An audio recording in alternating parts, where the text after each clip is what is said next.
네, 마태복음 19장 말씀은 진리를 말씀하시고 진리를 분별하는 그 말씀입니다. 그래서 우리가 세상을 살면서 사실을 보고 사실대로 살아가지만 사실과 진리가 어떻게 다른지를 이 마태복음 19장에서 말씀하시기 때문에 우리가 이 마태복음 19장은 굉장히 중요한 말씀입니다. 물론 말씀이 다 중요하지만 19장이 특별히 중요한 이유가 19장에서 사실과 진리가 분별되지 아니하고 하나 예수님이 하신 말씀과 여기서 질문하고 듣고 하는 그 군중이 듣고 깨닫고 하는 것이 어떤 차이가 있는지 이것을 분별하고 이것을 알고 느끼게 되면 이게 진리고 영이고 이게 내가 속고 있는 세상의 사실이라는 삶이구나 하고 분별이 됩니다. 이 하나님의 말씀이 진리의 말씀과 내가 세상에서 보고 듣고 느끼고 아는 사실이 분별되지 않으면 이 하나님의 말씀이 영적인 말씀이 말씀으로 들리지 않고 또 진리의 말씀이 말로는 진리라고 하지만 예수님이 이 땅에 오셔서 하신 말씀의 뜻과 의미를 몰라요. 알 수가 없어요. 그래서 이 니고데모 요한복음에서는 3장 니고데모의 그 말씀과 이 마태복음에서는 이 19장 말씀이 그 영과 진리, 육과 영이 어떤지를 분별하게 하시고 알게 하시고 깨닫게 하셔서 예수님이 마태복음은 처음부터 이제 육적인 세례와 성령 세례와 예수님을 알게 하시고 예수님이 그리스도이심을 알게 하신 이적과 표적을 통해서 쭉 연결되면서 이 19장에서는 무엇을 말씀하냐면 진리가 이것이다. 너희가 영생을 깨닫고 알아야 하나님의 말씀의 진리를 알아야 너희들이 진리대로 살 수 있고 영은 영이고 육은 육이라 하나 영이 무엇인지 육이 무엇인지 이 19장에서 분별이 돼야 하나님의 말씀이 열리고 하나님의 말씀을 우리가 다시 창세기로 돌아가서 다시 하나님의 말씀을 읽을 때 성경이 다른 눈으로 다른 시각으로 보이고 더 깊이와 넓이와 높이와 길이를 달라져요. 이 말씀을 깨달으면. 그래서 이 마태복음 19장 말씀을 깨달으면 성경이 차원이 달리게 보이고 성경이 말씀하시고 알게 됩니다. 그래서 우리가 육의 말씀이 우리 육으로 오신 그 예수 그리스도의 말씀이 우리가 영이 되고 그 말씀이 우리의 육적인 삶으로 드러날 때 육이 영에 순종하는 삶이 되는 것이고 우리의 삶이 진리와 함께 진리로 살게 되기 때문에 우리가 영을 깨달아 알아서 영에 순종하는 삶을 살아야 되죠. 우리가 세상을 살면서 내 생각, 내 지식, 내 경험에 의지하거나 성령이 오시고 나가시고 성령이 계시고 안 계시고 이런 것을 육으로 느끼고 육으로 알려고 하면 오히려 잘못될 수가 있지만 오직 하나님의 말씀으로 분별해서 하나님의 말씀으로 그 영을 알고 그 하나님의 말씀으로 그걸 분별하고 하나님의 말씀으로 영이 무엇이고 육이 무엇인지를 깨달아 알고 분별해야 우리가 성령님을 정확히 알 수 있고 하나님을 알 수 있는 것이. 우리가 그것을 정확히 알고 많이 알 수 있는 능력이 없어요. 오직 말씀으로 하나님께서 보게 하시고 알게 하시고 하는 만큼만 알 수 있기 때문에 하나님의 말씀을 떠나서는 성령도 알 수 없고 하나님도 알 수 없고 진리도 알 수 없고 영생도 알 수 없고 영생에 이를 수도 없고 구원에 이를 수도 없고 믿음에 이를 수도 없고 믿음도 없는 것이죠. 그래서 하나님의 오직 말씀에 의해서 분별되고 말씀이 믿어질 때 우리의 세상의 삶에 어느 고난 가운데 어떤 문제 가운데 있을 때 하나님의 말씀에 해답이 있음을 보고 하나님의 말씀을 내가 붙들고 하나님의 말씀은 세상에 해결하지 못할 일이 없고 불가능한 게 없고 하나님의 말씀은 능치 못할 일이 없다는 믿음으로 하나님의 말씀에 의지해서 하나님의 말씀에서 해답을 찾으려 할 때 하나님께서는 그것을 알려주시고 그 말씀에 영의 말씀을 통해서 그 영이 나를 깨닫게 하시고 알게 하셔서 그 육적인 삶이 그것이 드러날 때 모든 것이 다 해결되고 영과 육이 하나가 될 때 영의 말씀이 육신이 돼서 예수가 오셔서 모든 걸 보여주시고 진리를 보여주시고 진리를 알게 하시고 진리를 만지게 하시고 진리가 이 땅 가운데 이루어지는 것을 온전히 보여주신 분이 예수 그리스도시에요.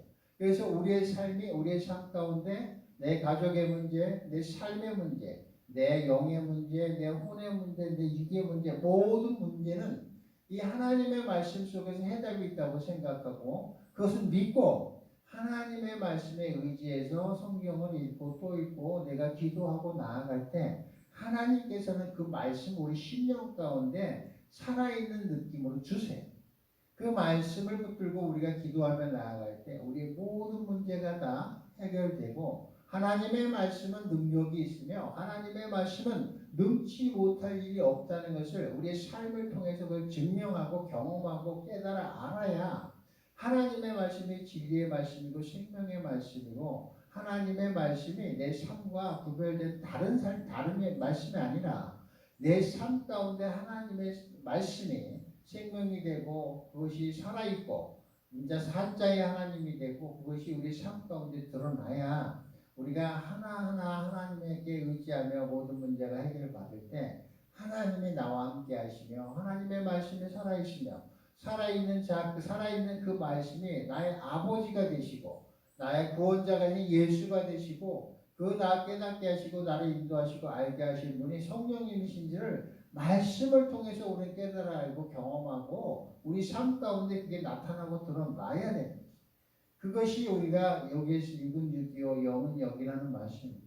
요한복음에서는 영적인 표현을 이해하기 어렵지만은 마태복음과 요한복음의 같은 비슷한 예수님의 삶의 이 땅에서의 삶의 행적을 보고 비교하고 또 하나님 예수님이 하신 말씀의 이 상황 이것을 같이 보고 하면은 하나님께서 더 많이 알게 하시고 깨닫게 해주세요. 그래서 영적인 일은 오직 우리가 하나님의 말씀을 통해서만 말씀에 의지해서만 알려 하고 깨닫게 하시고 그것을 알아야지 우리가 성령님을 알고 성령과 함께하는 것이지 내 느낌으로 내 생각으로 내가 경험했다고 해서 자꾸 거기에 의지하면 하나님의 말씀이 내 경험을 통해서 육신의 삶에 나타났다 하더라도 자꾸 그 경험에 의지하거나 지식에 의지하거나 거기서 또 내가 내 느낌을 자꾸 의지하려고 하면 잘못될 수가 있어요. 오직 말씀을 통해서 말씀에 의지해서 말씀의 영의 말씀이 되고 아버지의 말씀이 되고 하나님의 말씀이 되고 전지전능하신 그분의 말씀이 되고 그분이 내 문제 속에서 개입하시고 함께하시고 역사하셔서 모든 것이 하나님의 말씀의 능력이 우리 삶 가운데 드러날 때 하나님이 우리와 함께 하시며 우리가 그 하나님의 능력을 믿고 하나님을 믿고 말씀을 믿고 말씀이 영이시며 그 영의 말씀이 진리이시며 생명이시며 나와 함께 하시고 능치 못할 일이 없으신 그 말씀을 붙들고 우리가 나아갈 때 우리는 진리를 알게 되는 것이에요. 여기서 보시면 이 바리새인들이 질문합니다. 이혼에 대해서 질문하니까 예수님은 뭐라고 말씀하세요? 하나님이 이 땅에 창조하셔서 하나님의 형상을 따라 사람을 창조하시고 사람이 또 보니까 외로워서 남과 여를 창조하시고 또 그가 또 하나 되는 것을 경험하게 하시고 그것 통해서 하나 되는 말씀하시고 진리를 말씀하십니다. 이혼에 대해서 물어봤는데 예수님께서는 뭘 말씀하세요? 성경 말씀을 하시는 거예요. 창세기 말씀을 하시는 거예요. 그게 진리니까. 우리가 보이고 느끼고 아는 대로 사는 것이 아니라 진리의 말씀대로 살아갈 때 진리가 이 땅 가운데 생명이 되고 우리와 함께 하시는 것이고 또한 여기서도 마찬가지로 부자 청년이 와서 물어봅니다. 또 영생을 얘기하니까 이 부자 청년은 이 땅에서의 영생을 얘기해 오래 사는 것, 끝까지 사는 것, 끝까지 잘 먹고 잘 사는 것을 물어봤지만 예수님께서는 하늘의 천국을 말씀하십니다. 우리의 삶이 천국을 향해 있을 때 부자들은 이 땅에 소망을 두고 재산을 축적하고 쌓는 사람들이지만 우리는 심령에 하나님의 나라의 재산을 쌓고 하나님의 나라의 상급을 쌓고 내 모든 것, 이 땅 가운데서의 부와 이 땅 가운데서의 명예와 이 땅 가운데서의 영광을 다 우리는 포기하고 하나님의 나라의 영광을 바라보며 천국을 바라보며 주 예수 그리스도와 함께 그 예수님과 하나님이 우리에게 원하시는 그 뜻이 무엇이고 나와 함께 하시고자 하시는 그 하나님과 함께 우리가 하나님의 뜻에 따라 삶을 살아갈 때 말씀이 생명이 되고 말씀이 육신이 돼서 우리가 그 삶을 살아갈 때 하나님께서는 우리에게 60배, 100배의 축복을 주실 뿐만 아니라 모든 것이 우리를 통해서 하나님께서 역사하심을 이루시는 것입니다.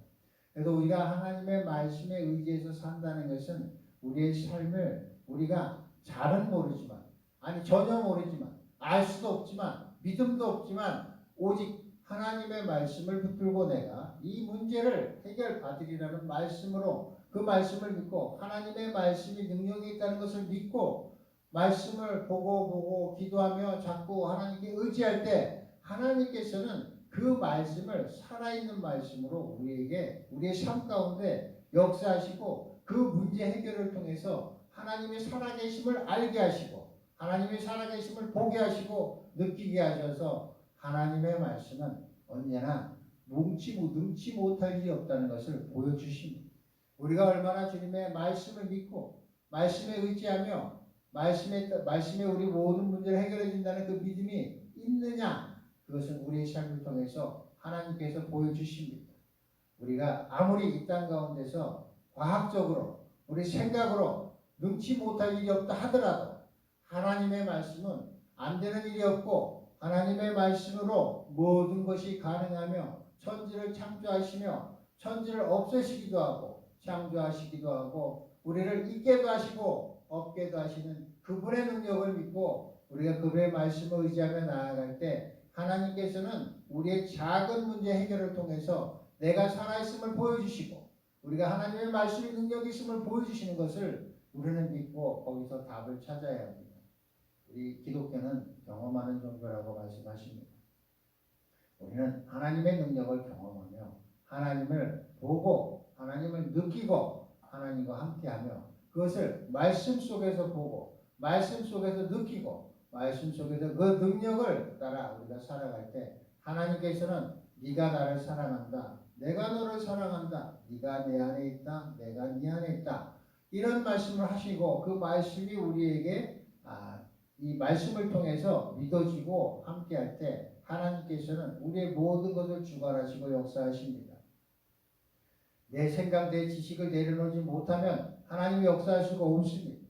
내 생각, 내 지식 모든 것을 내 재산, 내 가족, 내 친척, 내가 살던 그 안주하는 그곳을 모든 것을 주님께 의지하며 내가 내어놓을 때 하나님께서는 하나님께 의지하는 그 모든 것을 통해서 우리를 통해서 열매 맺게 하시고 보게 하시고 알게 하십니다.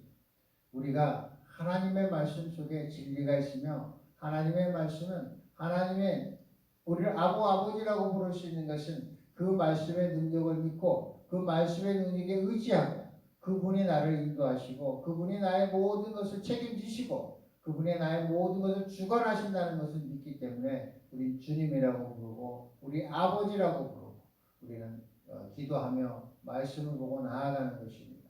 우리가 하나님의 말씀을 말씀 속에서 모든 것을 발견하고 모든 것을 깨닫고 의지하고 나아가야 그 기도를 통해서 하나님께서는 모든 것을 역사하십니다. 내가 내 생각을 내려놓지 못하고 내 경험을 내려놓지 못하면 하나님께서 역사할 수 없다는 것을 우리 마음에 새겨야 하고 하나님의 말씀에 능치 못할 일이 없다는 것을 아버지께서 나를 주관하신다는 것을 그분이 나의 아버지시라는 것을 우리는 한시도 잊어서는 안 될 뿐만 아니라 모든 것을 그분께 의지해야 합니다. 우리가 미련하고 우둔하여 조금 아는 것에 의지하고 그것에 의지해서 하나님의 말씀을 듣지 못하고 깨닫지 못하고 말씀을 보면서도 내 생각을 집어넣고 내 생각이 먼저고 우리가 내 생각을 비우지 못하고 하나님의 말씀을 생명의 말씀이 되지 못하기 때문에 우리가 많은 문제들 속에서 살아가는 것입니다. 누구 하나 예외일 수는 없습니다. 모두가 거기에 해당됩니다. 단지 우리가 하나의 문제를 붙들고 우리가 주님께 전심으로 목숨을 다하고 생명을 다하고 뜻을 다해 매달릴 때 그 작은 문제 하나를 통해서 하나님이 얼마나 크시며 하나님이 얼마나 위대하시며 하나님의 영광이 어떠한 것인지를 조금 알 수 있고 그것을 통해서 우리 믿음이 자라고 하나님을 조금 알게 되고 예수님을 알게 되고 영생을 알게 되는 것입니다. 작은 문제 우리가 작다고 하지만 크게 느끼지만 하나님의 능치 못하심이 없음을 믿고 우리가 하나님께 의지할 때 하나님께서는 우리를 통해서 그것을 보게 하시고 알게 하셔서 역사하십니다. 그러하더라도 그 경험을 통해서 이적과 표적을 의지하지 마시고 말씀만을 의지하고 우리가 여기서 마태복음 19장을 몇 번 읽어보시면 느낌 오실 거예요.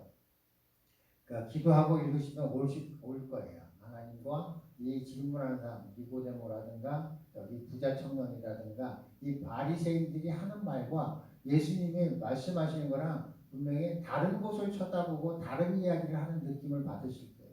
근데 그 차이가 무엇인지를 우리가 깨달아 알면 이제 진리가 보여요. 내 생각이 보이고 하나님의 생각이 보이고 하나님의 말씀이 보이고 내 말이 보이고 이것을 통해서 우리가 진리를 깨달아야 진리가 나를 역사하시고 진리가 나를 인도하십니다. 그래서 마태복음 19장은 아주 중요한 장이에요. 왜냐하면 여기서 새로 났다, 거듭났다는 뜻과 표현과 의미가 이 19장에 있습니다. 그래서 우리가 거듭나야 한다고 예수님께서도 말씀하셨고 우리가 거듭남의 뜻과 의미와 예수님께서 말씀하신 거듭남의 그것을 우리가 깨달아 알 때 우리는 하나님께서 한 발 더 나아갈 수 있고 하나님과 더 가까워지심을 깨달아서 이 마태복음 19장이 오늘 하루 시간 될 때 몇 번 더 읽으시면 여러분이 하나님의 말씀과 하나님의 진리와 하나님과 더 가까워지리라고 믿습니다. 오늘 하루도 마태복음 19장을 한 번 더 읽을 수 있는 그런 마음과 그런 하나님을 사랑하는 그런 마음으로